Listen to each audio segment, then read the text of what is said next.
Ito pala yung mga membership packages dito sa iFern. Kapag gusto mo business, pwede mong kunin yung premium business, 83,930. Ito ay 7 packages, merong ROI na 6,000 pesos. Kapag gusto mo naman, benta-benta lang, reseller package, 35,000. Pag gusto mo consumer lang, discount ang habol mo, walang business, 11,990, pwede na po yan sa'yo. Ano yung kapalit ng mga packages? Syempre, more than 100% dun sa binayad mo, no? Ang babalik na products. Then, ang markup mo or discount mo is 21 up to 50%. Meron ka ding dashboard. Kakaroon ka rin ng hospitalization and accidental death insurance. 6 ways to earn kay iFern or magkano matitipid mo. So number 1 is retail sales, commission. So, let's say yung friendly, ang presyo niya po is 850 kapag non-member. Pag member, 550 pesos.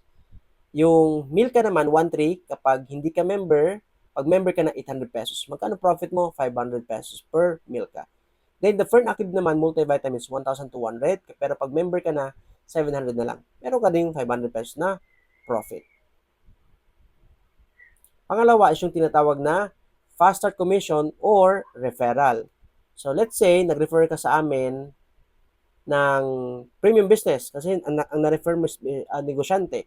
So, meron kang 7,000 na commission kapag kumuha siya ng premium business package. Kapag kinuha niya reseller, benta-benta lang, meron kang pong 3,000 pesos. Pag kinuha niya po yung essential package, meron ka pong 1,000 pesos. Next, team sales commission. Ito naman, pag nakabenta naman ng package yung member mo or downline mo, meron ka ding team sales commission. Magkano naman? So, ang bayad kay iFern per pairing, first 1 to 10 pairs is 1,200. 11 to 28 pairs, 1,400. Pag 21 up to infinity is 1,600 na. So, ito yung basic explanation lang naman. So, let's say, mag-refer ka ng 4 na kaibigan mo na business-minded. So, ang kinuha nila yung premium business. Sa 4 na ma-refer mo, meron ka pong 50,000.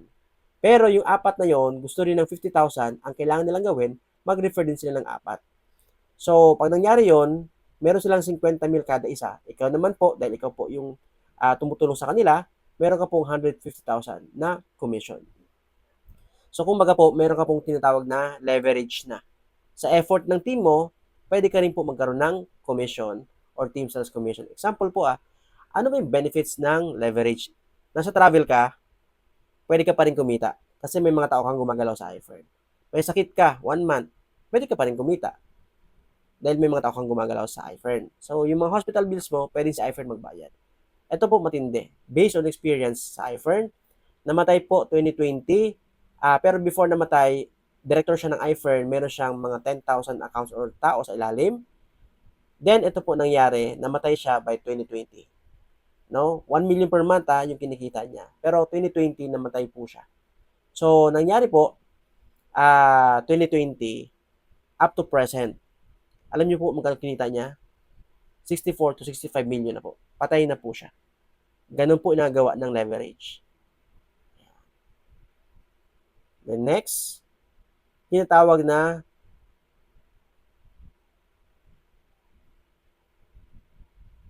rewards and incentives. Ito po,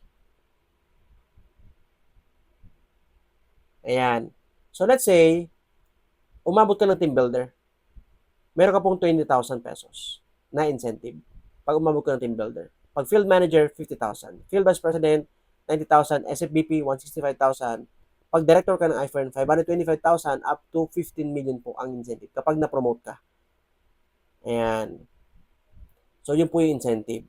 Paano siya mangyayari kapag dumadami po yung manpower mo sa ilalim? Next.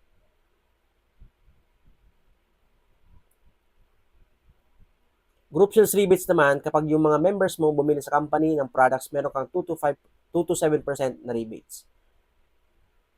So, let's say, 1 million. So, meron ka pong 20,000 up to 70,000 na rebates sa binili ng mga business partners mo sa ilalim. Then, pang-anim, profit sharing. Ito po, no, minimum 100,000 per day, meron ka pong 1% profit sharing. Kasi nakabenta ka ng 300,000, meron ka pong additional 3,000 pesos na profit sharing.